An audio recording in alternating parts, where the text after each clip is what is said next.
Bonjour chers auditeurs, nous allons aujourd'hui voir ensemble les 5 clés de transformation intérieure. Cheminer vers un changement de pensée et d'attitude n'est pas sans conséquences. Cela engendre forcément des répercussions dans nos vies et ce, bien souvent, au détriment de l'image que l'on s'est forgée, que l'on a mis tant de temps à construire et que l'on souhaite bien conserver pour montrer aux autres, pour vivre à l'extérieur et même parfois avec nous-mêmes. Seulement cette image, elle est illusoire et c'est elle qui nous freine bien souvent dans notre évolution intérieure. Opérer donc un changement intérieur pour une transformation extérieure sans peur, sans culpabilité, est-ce possible?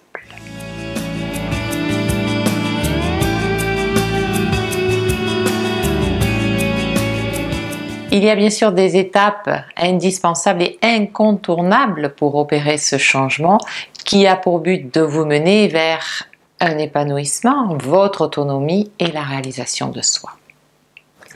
Je vous invite pour cela à visionner nos vidéos précédentes qui sont la maladie, un processus d'évolution et accepter ce qui est, car ces 2 vidéos particulièrement vont être le tremplin pour vous aider dans cette transformation intérieure.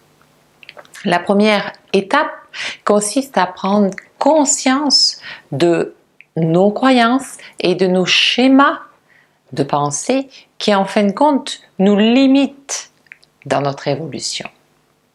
La deuxième étape, elle, vise à mettre vraiment en évidence cette nécessité de cheminer dans la vérité. C'est-à-dire d'accepter ce qui est, autant à l'extérieur qu'à l'intérieur de nous. Une fois ces 2 étapes comprises et le travail que vous en aurez effectué, eh bien, il ne vous reste plus qu'à opérer cette 3e étape que nous allons voir ensemble.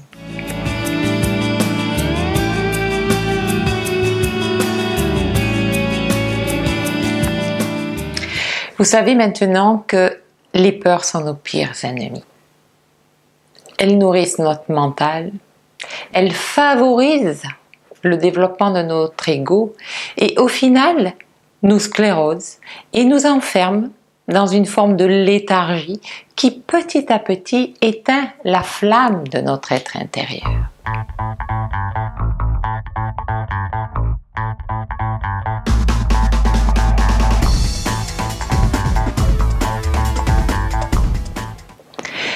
La peur n'évitant pas le danger, bravons-le ensemble avec attention et vigilance. C'est pour cela que je vous propose ces 5 clés pratiques de manière à mettre en action tous ces processus de changement intérieur et qui puissent constituer une base solide sur laquelle vous pourrez vous appuyer quand le doute viendra s'installer.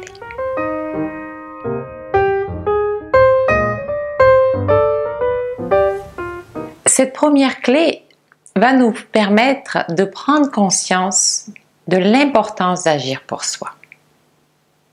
Dans tout ce que nous vivons, dans tout ce que nous entreprenons, il y a une part qui nous incombe et une part qui fait partie de l'extérieur, qui appartient à l'autre. Et nous ne pouvons pas agir sur la part de l'autre. Nous pouvons bien sûr essayer de contrôler, de manipuler, de négocier et parfois même de vouloir protéger. Mais nous ne pouvons en aucun cas avoir la maîtrise du résultat.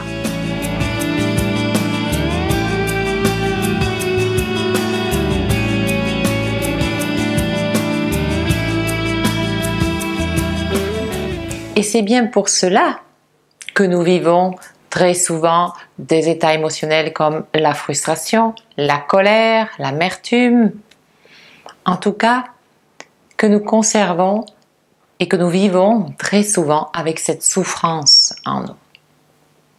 Parce que nous voulons pour les autres au lieu de définir notre périmètre, c'est-à-dire l'amplitude que nous avons par rapport à nos pensées et à nos actes, notre périmètre dans lequel nous sommes seuls à agir. Quand j'émets une pensée, quand j'agis par rapport à cette pensée, il en découle des conséquences et c'est que sur ce périmètre-là que je peux agir. Je ne peux pas agir sur ce que ça va engendrer sur les autres. Prendre conscience, déjà, qu'il est important d'ailleurs de ne pas agir pour les autres, c'est leur préserver leur droit à l'expérience. Parce qu'en fin de compte, en voulant agir sur le périmètre de l'autre, on lui empêche d'évoluer. On l'empêche de vivre son expérience qui va permettre d'en tirer des leçons. Et souvent, nous agissons ainsi avec nos enfants, par exemple. On fait pour eux en voulant les protéger. Bien souvent, on agit aussi de la sorte, parfois avec notre conjoint, en voulant contrôler ou parfois manipuler. Et dans des tas de relations, c'est d'ailleurs presque dans nos relations quotidiennes. Donc c'est une clé très importante, cette prise de conscience d'agir pour soi.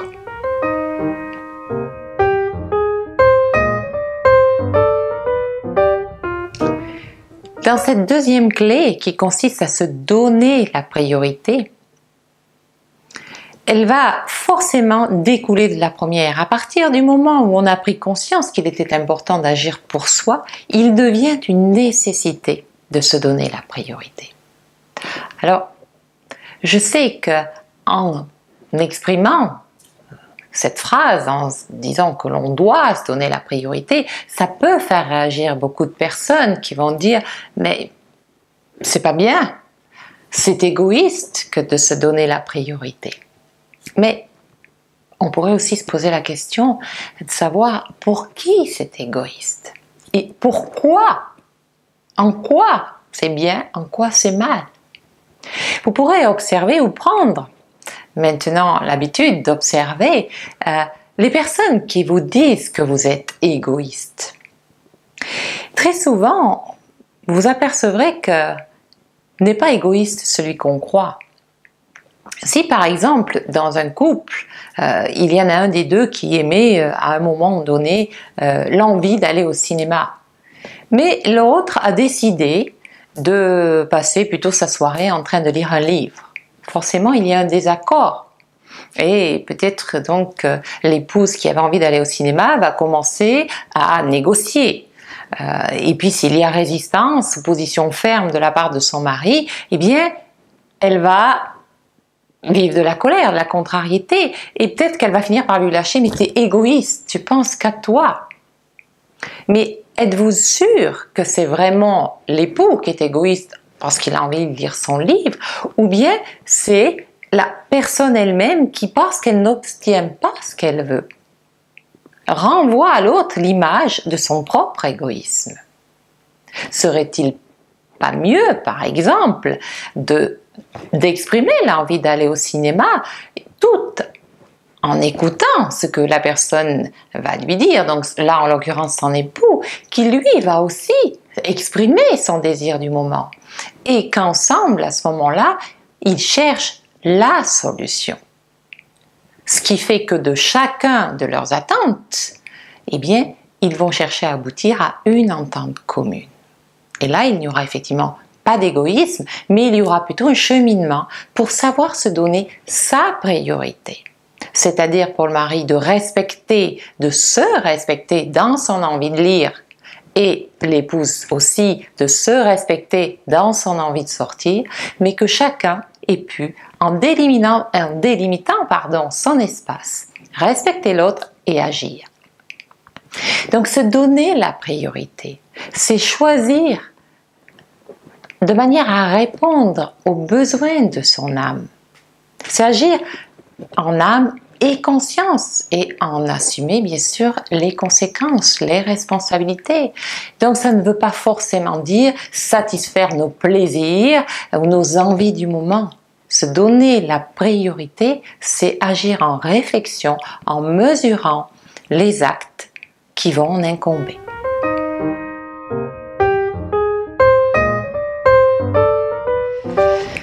Cette troisième clé n'est pas facile à mettre en place, à mettre en action dans sa vie. Parce qu'il n'est pas simple de se pardonner, ni parfois de pardonner aux autres, mais quoique, il est souvent plus facile pour nous de pardonner aux autres que de se pardonner à soi-même. Se pardonner, c'est accepter le fait que l'on ait agi de telle ou telle manière, peu importe si c'était bien ou pas bien, mais que l'on ait agi de la manière dont on a agi à un moment de notre vie. C'est prendre conscience aussi que si on a agi de cette manière-là, à cet instant T, c'est que nous pensions déjà que c'était la meilleure solution et que c'était certainement la seule solution. Et que nous avons agi également avec ce que nous étions sur l'instant. C'est-à-dire avec notre mode de pensée, avec nos croyances, avec ce que l'on était. Tant que nous refusons de nous pardonner, eh bien nous refusons de vivre. Nous nous refusons d'avancer, nous nous refusons aussi de nous libérer par rapport à ce passé. Et donc, nous ne pouvons par conséquence absolument pas pardonner aux autres. Nous agissons avec nous comme un parent moralisateur. Nous avons une partie de nous qui devient ce parent qui va critiquer, juger l'adulte que nous sommes. Ce qui va amener de la culpabilité, de la dévalorisation, tout un état émotionnel qui va créer bien sûr de la souffrance et qui va empêcher notre évolution et notre épanouissement. Si à l'inverse, nous utilisons cette autre partie de nous en tant que parent responsable qui va non plus juger, mais qui va aider à l'adulte que nous sommes à prendre ou tirer plutôt leçon de l'expérience, à considérer que nous n'avions que les moyens que nous avions et ce que nous étions sur l'instant et encourager à reconnaître qu'aujourd'hui, eh bien, nous avons peut-être d'autres clés, nous avons une autre vision et en tout cas, nous pouvons nous libérer de ce que nous étions en nous pardonnant, en reconnaissant que ce qui était hier et en ayant tiré leçon de ce qui était, eh bien, déjà, nous faisons un pas vers l'évolution. Ça amène une vision beaucoup plus objective, beaucoup plus large, plus souple et surtout une indulgence déjà avec soi-même et forcément avec les autres. Donc, nous n'agissons plus avec les autres comme nous agissions avec nous-mêmes. Nous cessons de juger, nous cessons de moraliser, nous cessons de critiquer et nous pouvons à ce moment-là pardonner. Et pardonner, c'est se libérer de l'autre, c'est se détacher de la situation.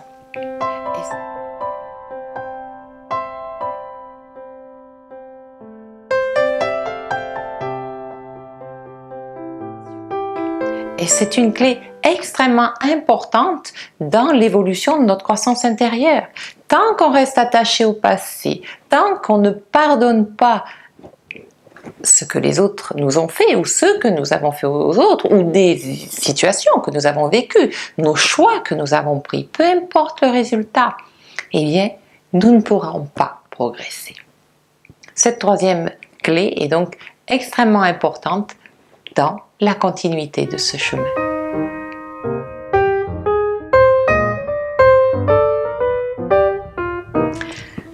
Dans toute démarche de développement personnel ou une démarche thérapeutique, vous devez acter vos prises de conscience. C'est-à-dire que vous devez mettre en action ce processus de travail intérieur. Vous devez mettre en mouvement, agir concrètement face à vos prises de conscience. C'est la seule manière d'évoluer. Nous fonctionnons comme ça, c'est physiologique. Vous pouvez passer votre vie à travailler sur vos addictions, vos névroses, vos blessures émotionnelles. Tant que vous restez au niveau de la pensée, au niveau donc de l'analyse, vous ne changerez rien de concret dans votre vie.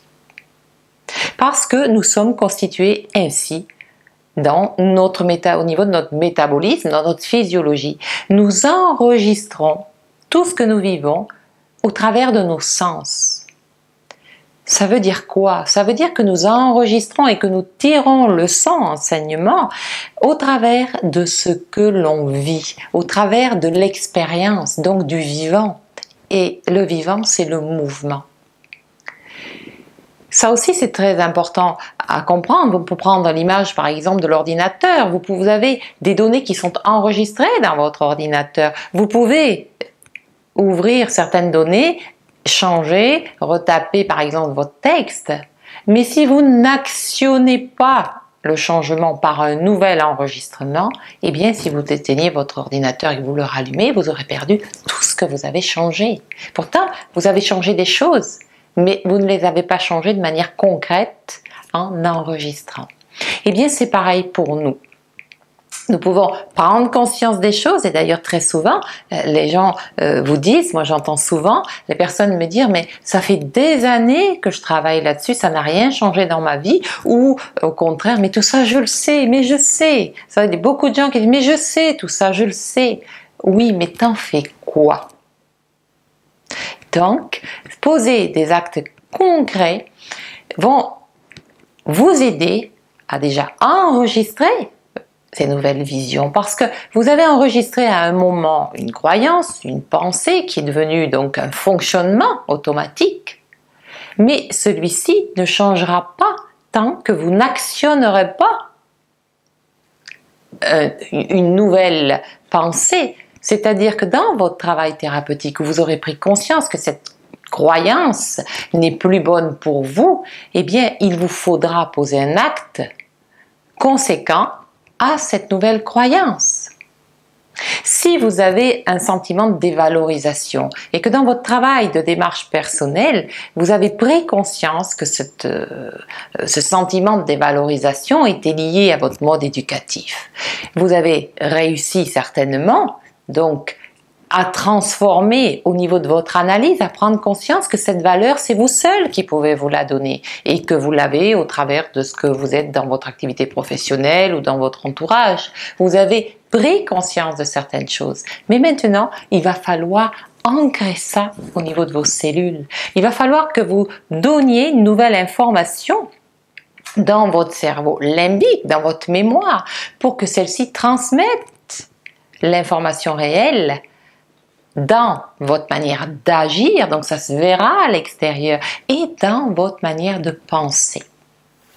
Concrètement, pour que ce travail intérieur puisse se refléter à l'extérieur et que vous ressentiez, parce que au travers de tout ce qu'on enregistre, au travers de ces sens, c'est la manière dont on les enregistre qui importe. Donc, dans un sentiment de dévalorisation, vous avez forcément un ressenti, eh bien, qui est dévalorisant et négatif, mais dans ce travail thérapeutique et ces prises de conscience et ce travail de libération de votre mémoire émotionnelle, vous acterez et vous pouvez décider à ce moment-là d'entreprendre une activité que vous n'avez jamais osé faire jusqu'à maintenant.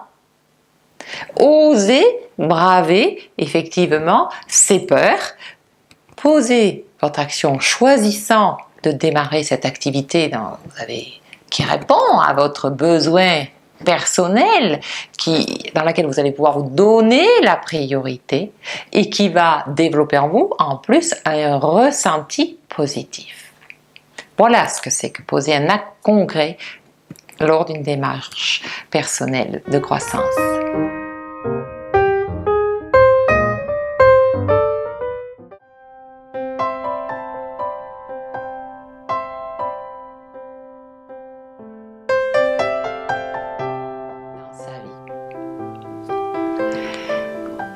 Cette cinquième clé qui consiste à développer le sacré dans son quotidien, dans sa vie, aurait pu ne pas faire partie de ces clés pratiques. Pourtant, elle me semble quand même essentielle. C'est pour cela que je vous la partage.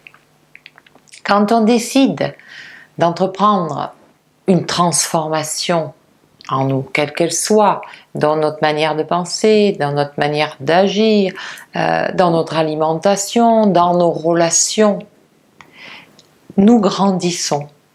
Nous effectuons un éveil de conscience et nous effectuons une évolution de conscience.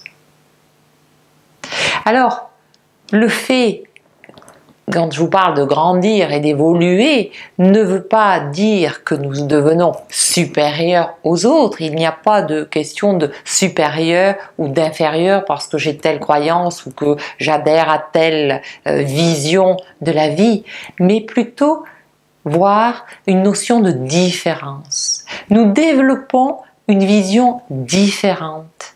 Nous nous ouvrons, à un espace plus large. Et nous développons donc une autre intelligence. Une intelligence qui touche cette conscience que nous possédons tous, mais qui rejoint aussi la conscience de l'ensemble. Cette intelligence, nous la mettons au service des autres, au service du vivant, que ce soit bien nos confrères, nos frères et sœurs humains, mais également dans le règne animal, dans le règne végétal, dans tout ce qui se nomme le vivant, en fin de compte.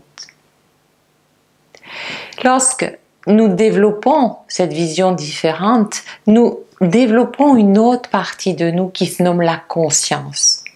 Et la conscience, elle fait partie du tout. Grâce à cette conscience, et c'est elle seule, cette conscience, qui reconnaît le sacré et qui manifeste d'ailleurs ce sacré dans nos vies.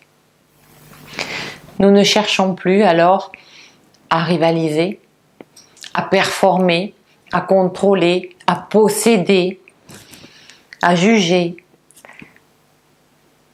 Nous avons juste l'envie et la motivation pour vivre, pour expérimenter et voir en toute chose à la fois la différence et le sacré.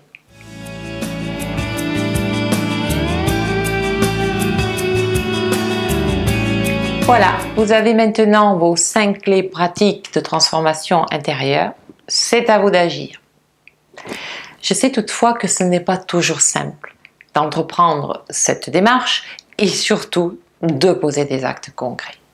Si vous vous sentez un petit peu seul ou dépassé parce que je viens de vous présenter ou ne pas savoir comment vraiment mettre donc ces clés en action, eh bien je vous invite à nous rejoindre sur le site et vous trouverez différents axes de cheminement sur lesquels je reste donc présente avec vous pour tout ce travail de transformation intérieure.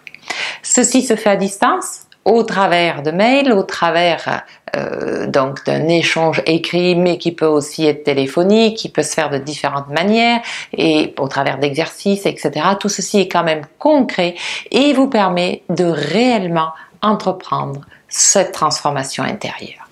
Alors, je vous dis à bientôt. Rejoignez-nous également sur notre chaîne plus proche de vous et nos réseaux sociaux où nous sommes toujours heureux de vous accueillir. À bientôt.